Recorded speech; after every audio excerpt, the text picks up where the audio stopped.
Hai semuanya, perkenalkan nama saya Nurul Lailatul Saada.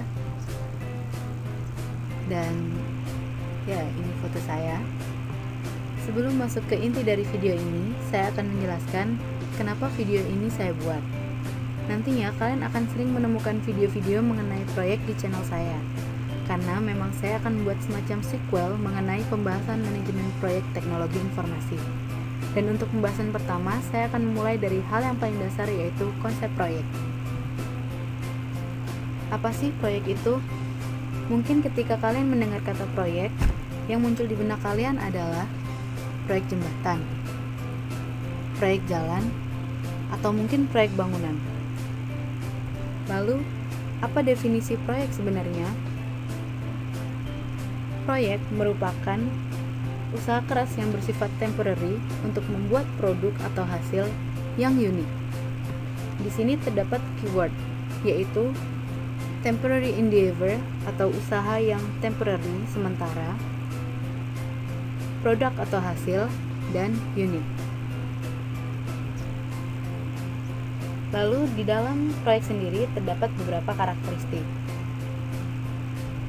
Yang pertama yaitu temporary, seperti definisinya yang tadi. Temporary atau sementara. Jadi proyek itu memiliki waktu mulai dan waktu akhir. Proyek tidak akan bertahan selamanya.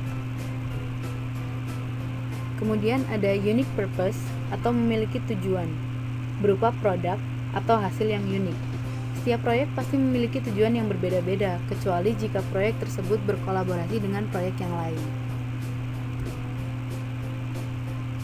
Kemudian, progressive elaboration atau berkembang secara bertahap. Proyek tidak mungkin semata-mata jadi hanya dalam sekejap. Banyak tahapan yang harus dilalui dan biasanya membutuhkan waktu yang lama untuk menyelesaikan berbagai tahapannya. Uncertainty atau ketidakpastian. Proyek penuh dengan ketidakpastian. Bisa terjadi dalam hal waktu atau mungkin material yang digunakan dalam proyek, karena akan banyak lika-liku dalam proyek itu sendiri. Resource membutuhkan sumber daya.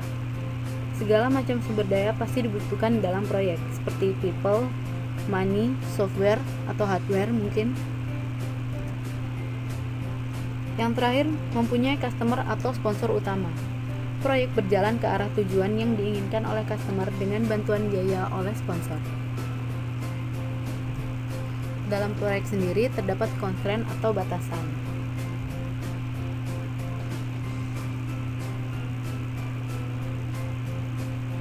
Di gambar ini sendiri terdapat scope pada dimensi ini. Kemudian di sisi yang satunya ada cost,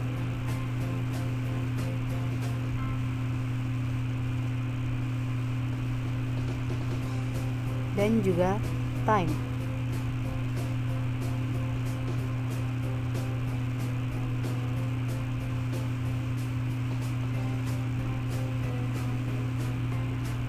Proyek manajemen yang sukses adalah jika bisa menemukan titik tujuan dari ketiga hal tersebut.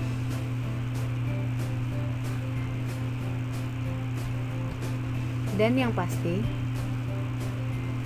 memberikan kepuasan kepada sponsor.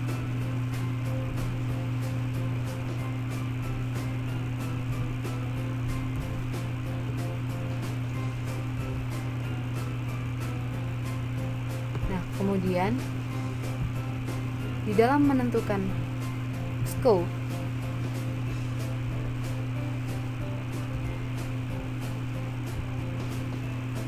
time,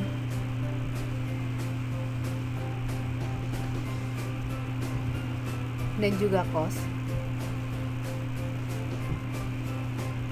seperti yang terdapat pada gambar sebelumnya,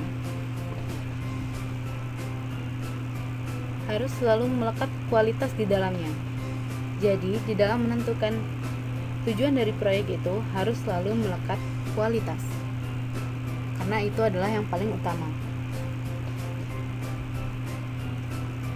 Nah, sampai di situ dulu penjelasan mengenai konsep dasar dari proyek. Untuk penjelasan lebih dalam lagi mengenai manajemen proyek teknologi informasi, silahkan tunggu video-video selanjutnya. Terima kasih.